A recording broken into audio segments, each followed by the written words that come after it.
शैक्षणिक व्हिडिओमध्ये आपले स्वागत। सुधागड एज्युकेशन सोसायटीचे केआ बांठिया माध्यमिक विद्यालय व एन पालीवाला ज्युनियर कॉलेज नवीन पनवेल सादर करीत आहे शैक्षणिक व्हिडिओ। नमस्कार विद्यार्थी मित्रांनो, आज आपण इयत्ता 10वी विज्ञान आणि तंत्रज्ञान भाग 2 यामधील प्रकरण 6 प्राण्यांचे वर्गीकरण याचा अभ्यास करणार आहोत। त्यामध्ये आपण प्राणी वर्गीकरणाचा इतिहास, प्राणी वर्गीकरणाची नवीन पद्धत आणि प्राणीसृष्टी याविषयी जाणून घेणार आहोत। सजीवांचे वर्गीकरण करण्यासाठी कोणत्या निकषांचा वापर केला जातो? सजीवांचे वर्गीकरण त्यांच्या मूलभूत गुणधर्मांच्या निकषावर केले जाते। त्यांच्यात केंद्रक आहे किंवा नाही, ते एकपेशीय आहेत की बहुपेशीय, त्यांच्यात पेशीभित्तिका आहेत किंवा नाहीत, त्यांच्या पोषण पद्धती कोणत्या आहेत, या निकषावर सजीवांचे वर्गीकरण हे केले जाते। आता प्राणी वर्गीकरणाचे फायदे काय आहेत? तर प्राण्यांचा अभ्यास करणे सोपे जाते। एखाद्या गटातील मोजक्या प्राण्यांचा अभ्यास केला तरी त्या गटातील सगळ्या प्राण्यांविषयी माहिती मिळते। प्राण्यांच्या उत्क्रांतीविषयी माहिती मिळते। प्राण्यांना अचूकपणे आणि सहज ओळखता येते। प्राण्यांचे इतर सजीवांशी असलेले नाते समजू शकते। प्रत्येक प्राण्याचा अधिवास, निसर्गातील नेमके स्थान समजायला मदत होते आणि प्राण्यातील वेगवेगळ्या प्रकारच्या अनुकूलनाची देखील माहिती मिळते। या ठिकाणी जो तक्ता दिलेला आहे तो रॉबर्ट विटाकर हार्डिंग यांचा पंचसृष्टीचा तक्ता जो या ठिकाणी दिलेला आहे। त्यामध्ये आपण बघतोय की सजीव आहे। सजीव पहिला जो निकष आहे त्याचा की त्याच्यामध्ये केंद्रक आहे किंवा नाही। मग आदि केंद्रकी आणि दृश्य केंद्रकी अशा दोन गटात त्याचे विभागणी झालेली आहे। आदि केंद्रकीची उदाहरणं आहे सृष्टी मोनेरा, त्यामध्ये सर्व एकपेशीय सूक्ष्मजीव आहे की ज्यांच्यामध्ये केंद्रक आढळून येत नाही, असे सगळे त्यामध्ये येतात। त्यानंतर दृश्य केंद्रकी म्हणजे ज्यांच्यामध्ये केंद्रक हे आढळून येते, त्याचे पुन्हा दोन गट विभागणी झालेली आहे। एकपेशीय सजीव, बहुपेशीय सजीव। एकपेशीय सजीवामध्ये प्रोटिस्टा जे आहे ते त्यामध्ये आढळून येतात आहे आणि त्यामध्ये मग पॅरामेशियम असेल, अमिबा असेल, युग्लेना यासारखे एकपेशीय परंतु ज्यांच्या शरीरामध्ये केंद्रक आहे असे सूक्ष्मजीव त्यामध्ये उदाहरणं आहे त्याची। बहुपेशीय सजीव जे आहेत त्यामध्ये पेशीभित्तिका असणारे आणि पेशीभित्तिका नसणारे अशा गटामध्ये ते विभागले गेलेले आहेत। पेशीभित्तिका असणारे जे आहेत त्यामध्ये स्वयंपोषी आणि परपोषी हे दोन गट पुन्हा पडलेले आहेत। स्वयंपोषी आपल्याला माहिती आहे, स्वतःचं पोषण करणारा, मग त्यामध्ये सर्व वनस्पतींचे गट त्यामध्ये आढळून येतात। तर परपोषीमध्ये कवकवर्गीय जे सजीव आहेत ते त्यामध्ये आहेत।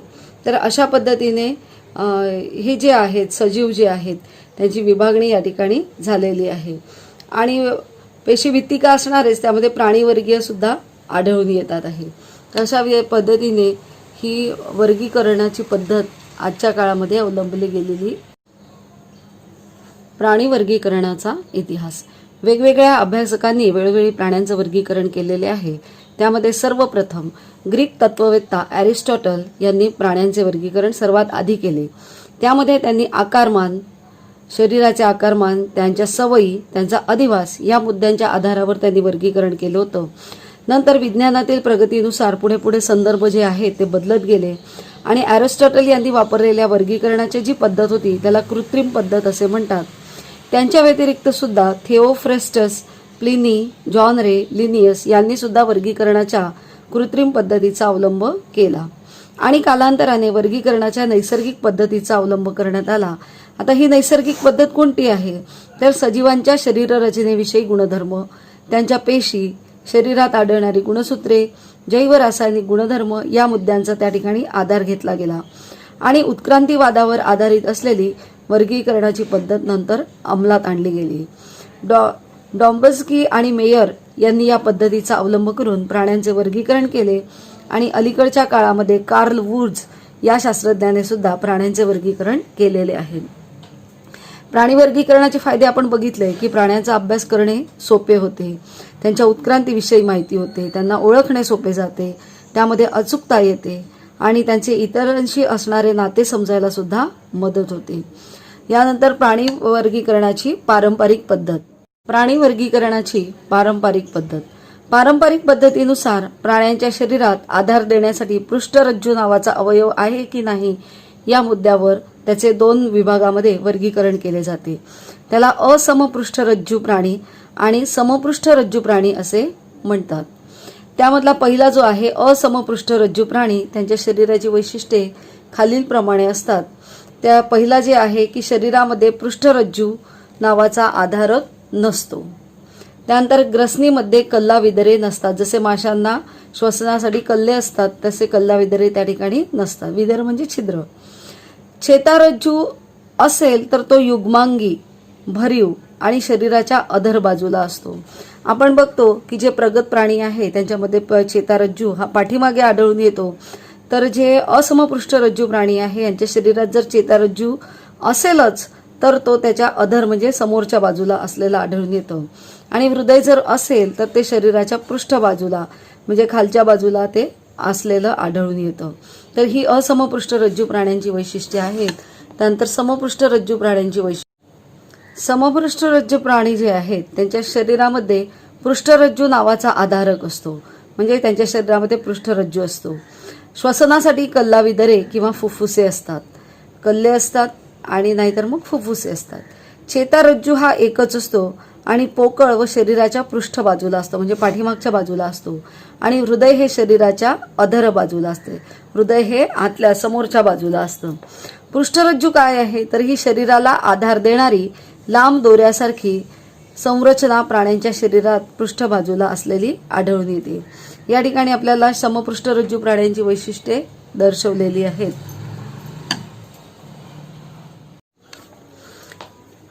प्राणीसृष्टीचे प्रचलित वर्गीकरण. यामध्ये आपण बघतोय की प्राणीसृष्टी जी आहे हा मुख्य घटक आहे आणि प्राणीसृष्टी ही 2 घटकात उपसृष्टीमध्ये विभागली गेलेली आहे. पहिली उपसृष्टी आहे असमपृष्ठरज्जू, दुसरी आहे समपृष्ठरज्जू. त्यानंतर येतो संघ, म्हणजे आपल्याला ज्या वेळेला वर्गीकरण लिहावं लागतं त्यावेळेला पहिल्यांदा प्राणीसृष्टी, मग उपसृष्टी आणि संघ येतो. मग तो असमपृष्ठरज्जू आहे की समपृष्ठरज्जू आहे. सगळ्यात आधी आपण असमपृष्ठरज्जू बघूया. त्याचे संघ एकूण 10 संघात ते विभागले गेले आहे. पहिला आहे आदिजीव, दुसरा रंध्रीय, तिसरा सिलेंट्राटा, चौथा चपटेकृमी, गोलकृमी, त्यानंतर वलई, संधिपाद, मृदुकाय, कंटकचर्मी, अर्धसमपृष्ठरज्जू अशा 10 संघामध्ये ते विभागले गेलेले आहेत. तर प्राणीसृष्टी त्यातली उपसृष्टी समपृष्ठरज्जू, संघ आहे समपृष्ठरज्जू, ते 3 गटात विभागली आहे. एक यूकॉर्डाटा, सेफॅलोकॉर्डाटा आणि व्हर्टिब्रेटा.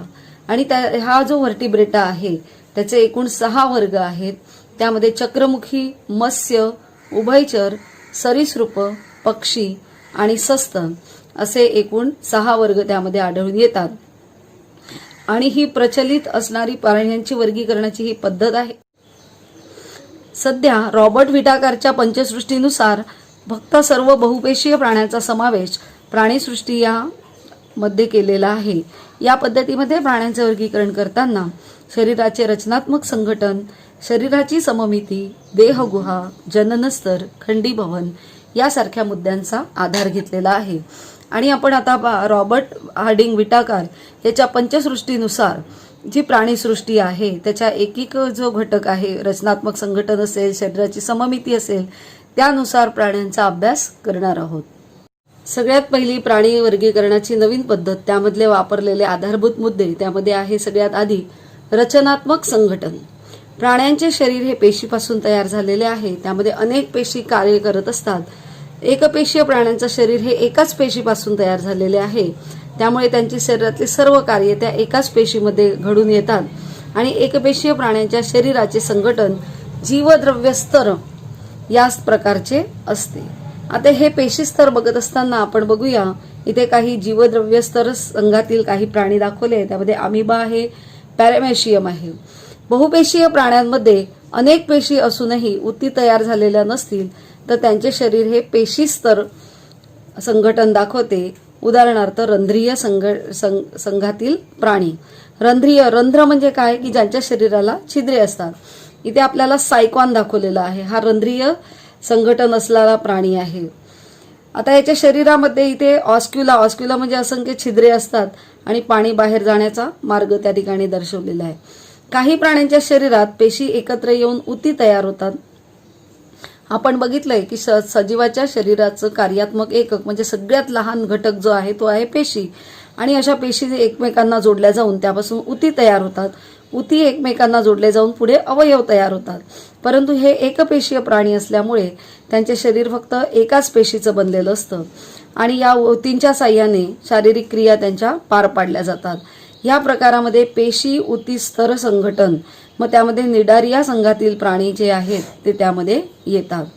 उदाहरणार्थ हायड्रा जो आहे तो सिलेंट्राटा निडारिया संघातला प्राणी आहे. चपटे कृमी जे असतात त्यांच्या शरीरामध्ये उती अवयव स्तर संघटन आढळून येतो. तर काही उती एकत्र येऊन ठराविक अवयव तयार होतात, परंतु पूर्ण अवयव संस्था तयार झालेल्या नसतात. आपण बघतो की विकसित प्राण्यांच्या शरीरामध्ये विविध अवयव असतात. तर तशा पद्धतीची ही अगदी प्राथमिक स्वरूपामध्ये ज्यावेळेला प्राण्यांची उत्पत्ती होत होती त्यावेळेचे असणारे हे जे प्राणी आहेत की ज्यांचं शरीर एकपेशीय आहे आणि त्यांच्या शरीरामध्ये अजून अवयव संस्था पूर्णपणे तयार झालेली नाही. रचनात्मक संघटनाच्या 4 प्रकार आपण बघितले की पहिला पेशी स्तर होता, दुसरा पेशी उती स्तर संघटन होता, तिसरा उती अवयव स्तर संघटन होता, त्यानंतरचा जो चौथा स्तर आहे तो अवयव संस्था स्तर संघटन. आपण बघतो की सर्व पूर्णपणे विकसित जो प्राणी आहे मानव त्याच्या शरीरामध्ये विविध अवयव संस्था या कार्यरत असतात. इथे आपण मानवी आकृती बघत आहे, त्याच्या शरीरातील अवयव संस्था आपण बघूया. ही जी आकृती आहे यामध्ये आपल्याला या ठिकाणी मानवाचा मेंदू आहे, त्यानंतर मुख आहे, या ठिकाणी हा जो भाग दिसतो हे फुफ्फुस आहे, हृदय आहे, यकृत आहे, त्यानंतर इथे हाताचा भाग दाखवला, याच्या आतमधला दाखवला आहे म्हणजे अस्थि हाडं आहेत, या रक्तवाहिन्या आहेत शरीरामध्ये वाहणाऱ्या, त्यानंतर हे वृक्क या ठिकाणी दर्शवलेलं आहे, त्यानंतर इथे मांडी आणि ते मांडीच्या आतमध्ये असणारे जे स्नायू आहेत ते स्नायू या ठिकाणी दर्शवलेले आहेत. आपल्याला आकृती पूर्ण करा असा प्रश्न परीक्षेला येऊ शकतो आणि त्यामध्ये ह्या सर्व आकृतीला नावं आपल्याला द्यायची असतात. त्यामुळे कोणत्या अवयवाचं काय नाव आहे हे आपल्याला माहीत असणे गरजेचे आहे. विशिष्ट कार्यांसाठी अनेक अवयव एकमेकांना जोडून अवयव संस्था तयार झालेली असते. उदाहरणार्थ मानव असेल किंवा इतरही जे प्राणी आहे, बेडूक, खेकडा, पक्षी यांच्या शरीरामध्ये सुद्धा अवयव संस्था ह्या तयार झालेल्या असतात. मानवी शरीराचे आणि अमिबाचं चित्र आपण घेतला तर त्यांच्या शरीराच्या विशिष्ट अक्षातून काल्पनिक छेद घेण्याचा प्रयत्न करा, आपल्याला 2 समान भाग मिळतील. समजा मानवी शरीराचे जर आपण बघितलं काल्पनिक छेद जर आपण दिला त्या शरीराचे 2 समान भाग होतात, म्हणजे प्रत्येक भागामध्ये समान जे घटक आहेत ते आपल्याला आढळून येतात. परंतु अमिबाचं जे शरीर आहे ते असममित आहे आणि त्याचा उभा छेद जर घेतला तर आपल्याला 2 समान भाग आढळून येणार आहेत का? नाही. तर त्याला असममित शरीरमिती असं म्हटलं जातं. तर आपण पुढचा घटक बघूया, शारीरिक सममिती. शारीरिक सममिती प्राण्यांच्या शरीराच्या विशिष्ट अक्षातून काल्पनिक छेद घेतला असता शरीराचे 2 समान भाग होतात की नाही या गुणधर्मावर प्राण्यांच्या शरीराच्या विविध प्रकार आहेत. त्यामध्ये पहिला आहे असममित शरीर, त्यानंतर दुसरा आहे अरीय सममिती आणि तिसरी आहे द्विपार्श्व सममिती. यामधली पहिली आपण घेऊया असममित शरीर. अशा प्रकारच्या शरीराबाबत कोणताही अक्ष असा नसतो की ज्याच्यातून छेद घेतल्यास शरीर 2 समान भागात विभागलं जाऊ शकतं. आता याला जर आपण सरळ या भागात छेद घेतला तर 2 समान भाग होणार आहेत का? नाही. आडवा घेतला तरी सुद्धा 2 समान भाग होणार नाही. म्हणजे कोणताही छेद जरी तुम्ही घेतला तरी 2 समान भागामध्ये त्याची विभागणी होत नाही. मग यामध्ये उदाहरण काय आहे तर अमिबा, पॅरामेशियम, स्पॉन्ज, हा स्पॉन्ज या ठिकाणी दाखवलेला आहे. तर अशा पद्धतीचे उदाहरणं त्या ठिकाणी आपण असममित शरीरमिती देऊ शकतो. त्यानंतर अरीय सममिती, अशा प्रकारच्या शरीराच्या बरोबर मध्याच्या अक्षातनं जाणाऱ्या कोणत्याही प्रतलातून छेद घेतल्यास 2 समान भाग पडतात. उदाहरणार्थ तारामासा असेल, त्याच्या शरीराच्या मध्य अक्षातून जाणाऱ्या 5 वेगवेगळी प्रतले होतात. तारामासाला स्टारफिश असे म्हणतात. स्टार जो आहे, जसा आकार आपण काढतो, स्टार काढायला सांगितला की तो आकार त्याच्या शरीराचा आहे आणि त्याच्या शरीराच्या मध्य अक्षातून जाणारे 5 वेगवेगळी प्रतलं आपल्याला मिळतात आणि 5 वेगवेगळ्या पद्धतीने छेद घेतल्यास 2 समान भाग त्याचे मिळू शकतात. म्हणून त्याला अरीय सममिती असे म्हणतात. मग अरीय सममितीचं उदाहरण काय आहे? तारामासा.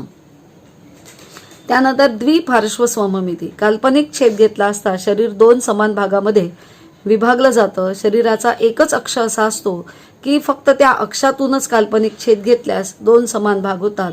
मग कीटक असेल, मासे असेल, बेडूक असेल, पक्षी, मानव, या ठिकाणी हे जे आपल्याला छायाकृती दाखवलेली आहे ह्याच्या सुद्धा काल्पनिक छेद जर आपण घेतला तर दोन समान भागामध्ये याची विभागणी होते. या सममितीला द्विपार्श्व सममिती असे म्हणतात. मग आपण मानव सुद्धा या द्विपार्श्व सममितीचा एक भाग आहोत. पुढचा घटक घेऊया, आद्य स्तर किंवा जनन स्तर. तो द्विस्तरीय व त्रिस्तरीय असतो. बहुपेशीय प्राण्यांच्या त्यांच्या भ्रूणावस्थेच्या वाढीच्या काळात पेशींचे आद्य स्तर तयार होतात आणि त्या आद्य स्तरापासून प्राण्यांच्या शरीरातील विविध ऊती तयार होतात. काही प्राणी जे असतात दोनच आद्य स्तर असतात. म्हणजे आपलं जे शरीर असतं किंवा प्राण्यांचं जे शरीर आहे त्या शरीरामध्ये एकाखाली एक असे जे स्तर आहेत त्याविषयी या ठिकाणी सांगितलं जात आहे की काही प्राणी जे आहेत दोनच आद्य स्तर असतात. ते एक बहिर्जन स्तर असतो आणि दुसरा अंतर्जन स्तर, एक बाहेरचा स्तर आणि एक आतील स्तर असतो. सर्व निडारिया, सिलेंटराटा या बहुतांश प्राण्यांमध्ये 3 आद्य स्तर म्हणजे वरचे दोन्ही आणि मध्यस्तर हा सुद्धा त्यामध्ये आढळून येतो. या ठिकाणी द्विस्तरीय आणि त्रिस्तरीय आपल्याला दाखवलंय की शरीर जे आहे त्यामधला पहिला बाहेरचा जो आहे तो बहिर्जन स्तर, अगदी सगळ्यात बाहेरचा असतो तो. त्याच्यामध्ये असणारा जो स्तर आहे त्याला आपण या ठिकाणी मध्यस्तर या ठिकाणी दाखवलेला नाही आहे कारण हा द्विस्तरीय आहे आणि अंतर्जन स्तर या ठिकाणी दाखवलेला आहे. म्हणजे हा द्विस्तरीय आहे आणि इथे मध्यस्तर पण दर्शवलेला आहे की बाहेर जो आहे तो बहिर्जन स्तर, मध्यमागी हा ग्रीन कलरचा आहे तो मध्यस्तर आणि हा आतमध्ये अंतर्जन स्तर. आणि ही देहगुहा, ह्या रिकामी जागा आहे, पोकळी आहे ही. तर अशा रीतीने 1, 2, 3 असे 3 स्तर आढळून येतात. त्याला त्रिस्तरीय म्हणतात. तर या ठिकाणी केवळ 2च स्तर आढळून येतात म्हणून याला द्विस्तरीय असे म्हटलं जातं. देहगुहा, शरीर आणि आतील अवयव यांच्या दरम्यान असणारी जी पोकळी आहे तिला देहगुहा असे म्हणतात. बहुपेशीय प्राण्यांची जी भ्रूणावस्था आहे त्याच्या वाढीच्या काळामध्ये मध्यस्तरापासून किंवा आतड्यापासून देहगुहा ही तयार होते. देहगुहा वलई प्राणीसंघ व त्यानंतरच्या सर्व संघातील प्राण्यांच्या शरीरामध्ये असते आणि त्यामध्ये सत्य देहगुहा असणारे म्हणजे खरोखरच ज्यांच्या शरीरामध्ये देहगुहा आहे असे जे प्राणी आहेत त्यांना रंध्रीय प्राणी आहे. निडारिया म्हणजे सिलेंटराटा संघ, चपट्या कृमींचा संघ, या संघातील प्राण्यांच्या शरीरामध्ये देहगुहा नसते आणि यांना आपण देहगुहाहीन असं म्हणतो. तर गोलकृमी जे असतात त्यांच्या शरीरामध्ये देहगुहा असते परंतु ती नमूद केल्यावर आपण जे सांगितलं त्या पद्धतीने तयार झालेली नसते म्हणून तिला फसवी देहगुहा असे म्हणतात. मग देहगुहा असणारे प्राणी यामध्ये आपल्याला गांडूळ इथे दर्शवलेला आहे. त्यामध्ये ही मध्यभागी जी पोकळी दिसते तो अंतर्जनन स्तर आहे आणि इथे देहगुहा ही आतड्यांपासून किंवा मधल्या स्तरापासून ही तयार झालेली आहे. हा बहिर्जन स्तर, हा मध्यस्तर, अंतर्जन स्तर आणि मध्यस्तर याच्यामध्ये ही देहगुहा त्या ठिकाणी तयार झालेली आहे. म्हणजे गांडुळामध्ये देहगुहा आढळून येते. तर फसवी देहगुहा असणारे प्राणी जे आहेत ते म्हणजे गोलकृमी. त्या गोलकृमींच्या शरीरामध्ये बहिर्जनस्तर, मध्यजनस्तर, अंतर्जनस्तर असतो पण जी त्याच्या भोवताली असणारी जी पोकळी आहे ती फसवी देहगुहा असते. म्हणजे खरोखरची देहगुहा ती आढळून येत नाही. त्यानंतर बाकी सर्व जे प्राणी आहेत की जे विकसित प्राणी आहे यांच्या शरीरामध्ये उदर म्हणजेच देहगुहा जी आहे ती आढळून येते. शेवटचा जो घटक आहे तो आहे खंडीभवन. जर प्राण्यांच्या शरीराचे छोट्या छोट्या समान भागात विभागले गेले असेल तर त्या शरीराला खंडीभवित शरीर असे म्हणतात. उदाहरणार्थ वलई प्राणी संघातील गांडूळ जे आहे त्याचं उदाहरण त्या ठिकाणी दिलेलं आहे. त्याच्या शरीराचा प्रत्येक छोट्या भागाला खंड असे म्हणतात. जर गांडूळ तुम्ही नीट बघितलं असेल तर त्याच्या शरीरावर रेषायुक्त अवयव आपल्याला दिसतात. तो प्रत्येक रेषायुक्त खंड जो त्याला खंड असं म्हटलं जातं. त्यानंतर इथे सुद्धा प्लॅनेरिया दाखवलेला आहे. त्याचे आपण मागे धड्यामध्ये शिकलोय की त्याच्या शरीराचे 2 भाग झाल्यानंतर प्रत्येक खंड हा एक नवीन शरीर म्हणून वाढायला सुरुवात होतो. त्याच्या शरीरामध्ये सुद्धा अंतर्जनस्तर दिसतोय, मध्यस्तर दिसतोय आणि बहिर्जनस्तर आपल्याला आढळून येतोय. पुढील जो तक्ता आपल्याला दिसत आहे यामधील सर्व आधारभूत मुद्द्यांचा वापर करून प्राण्यांचे आधुनिक वर्गीकरण केलेले आहे. त्याला रॉबर्ट विटाकार हार्डिंग यांची प्राणीसृष्टी किंगडम ॲनिमलिया असे म्हटलं जातं. त्यामध्ये सृष्टी, शरीर संघटन, शरीर सममिती, देहगुहा, प्राणीसंघ असे घटक दिलेले आहे. सृष्टीमध्ये प्राणीसृष्टी पेशीभित्तिका असलेले आणि बहुपेशीय प्राणी असे 2 घटक आहे. शरीर संघटनामध्ये पेशीस्तर संघटन आहे किंवा आणि नंतर ज्याच्या शरीरामध्ये उती अवयव संस्था विकसित झालेल्या आहे असं शरीर स्तर संघटन. त्यानंतर पेशीस्तर शरीर संघटन असममित शरीर जे आहे अमिबा वगैरे पॅरामेशियम सारखे. त्यानंतर देहगुहाहीन शरीर आणि त्याचं उदाहरण आहे रंध्रीय प्राणीसंघ. त्यानंतर उती अवयव संस्था असणारे जे आहे ते 2 गटामध्ये विभागले, अरीय सममित आणि द्विपार्श्व सममितमध्ये. त्यामध्ये देहगुहाहीन शरीर आणि द्विपार्श्वमध्ये देहगुहाहीन शरीर, फसवी देहगुहा असलेले आणि खरी देहगुहा असलेले शरीर. देहगुहाहीन शरीरमध्ये उदाहरण आहे निडारिया, सिलेंटराटा संघ. देहगुहाहीन शरीरामध्ये चपटे कृमी हे देखील उदाहरण येते, पण त्याची सममिती द्विपार्श्व सममिती आहे. ही कुठली आहे? अरीय सममिती. त्यानंतर फसवी देहगुहा असणारे शरीर त्यामध्ये गोलकृमी आलेले आहेत आणि खरी देहगुहा असलेले शरीरामध्ये वलई प्राणीसंघ, संधिपाद, मृदुकाय, कंटकचर्मी, अर्धसमपृष्ठ रज्जू आणि समपृष्ठ रज्जू असे सर्व संघ जे आहे ते यामध्ये समाविष्ट आहे. तर यानुसार प्राण्यांचे आधुनिक वर्गीकरण हे केले गेले आहे. सगळ्यात आधी आपण घेऊया रंध्रीय प्राणीसंघ.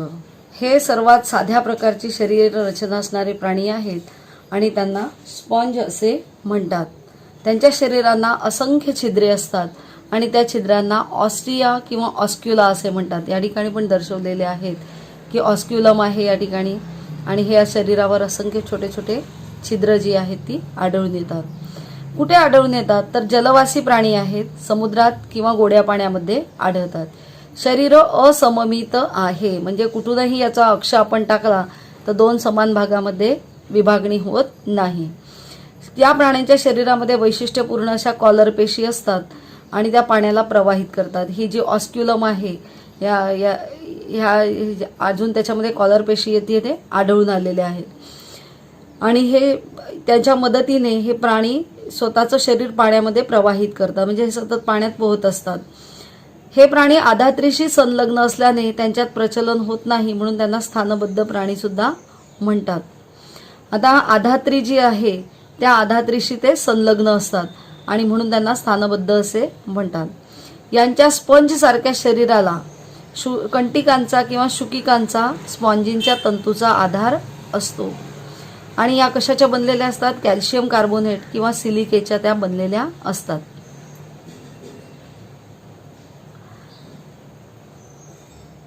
त्यानंतर त्यांच्या शरीरात घेतल्या गेलेल्या पाण्यातील लहान सजीव व पोषक द्रव्यांचे ते भक्षण करतात.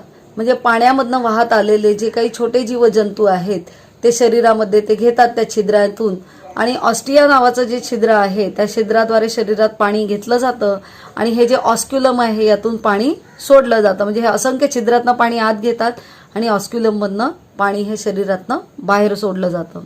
त्यांचं प्रजनन कसं होत आहे? तर मुकुलायन पद्धतीने होत आहे. म्हणजे त्यांच्या शरीरावर एक मुकुल तयार होतो आणि अलैंगिक प्रजनन पद्धतीच्या द्वारे तो मोठा होतो किंवा काही वेळेला लैंगिक प्रजनन पद्धतीद्वारे सुद्धा त्यांचं प्रजनन होतं आणि यांच्यामध्ये मोठ्या प्रमाणामध्ये पुनरुत्पादन क्षमता आढळून येते. उदाहरण काय आहे? तर स्पॉन्जिला आहे उदाहरण. त्यानंतर यू स्पॉन्जिया ज्याला आंघोळीचा स्पंज म्हणतात, हायलोनिमा, युप्लेक्टेला इत्यादी हे याचे उदाहरण आहे, रंध्रीय प्राणीसंघाची उदाहरणं आहेत. सिलेंटराटा त्यालाच निडारिया प्राणीसंघ असे म्हणतात. त्याची जी उदाहरणं आहे आपण बघतो, जलव्याल जे हे त्याचं उदाहरण आहे. त्यानंतर सी ॲनिमोन जे आहे ते उदाहरण आहे. त्यानंतर प्रवाळ जे आहे ते सुद्धा त्याचं उदाहरण आहे. जेलीफिश पण असते ती सिलेंटराटा संघामध्ये येते. आता यांच्या शरीराचा आकार कसा आहे? तर दंडाकृती आहे किंवा छत्रीसारखा आहे. सिलेंटराटा खाली कोरल जो दिला आहे तो छत्रीच्या आकाराचा आहे किंवा जेलीफिश सुद्धा जी असते ती छत्रीच्या आकाराची असते. शरीर दंडाकृती असेल तर बहुशुंडके असतात, अशा पद्धतीने त्याला शुंडक असतात आणि छत्रीच्या आकारा असे असेल तर त्याला छत्रिका असतात. हे कुठे आढळून येतात तर समुद्रात आढळतात, तर काहीच मोजके जे आहेत ते गोड्या पाण्यात सुद्धा आढळून येतात.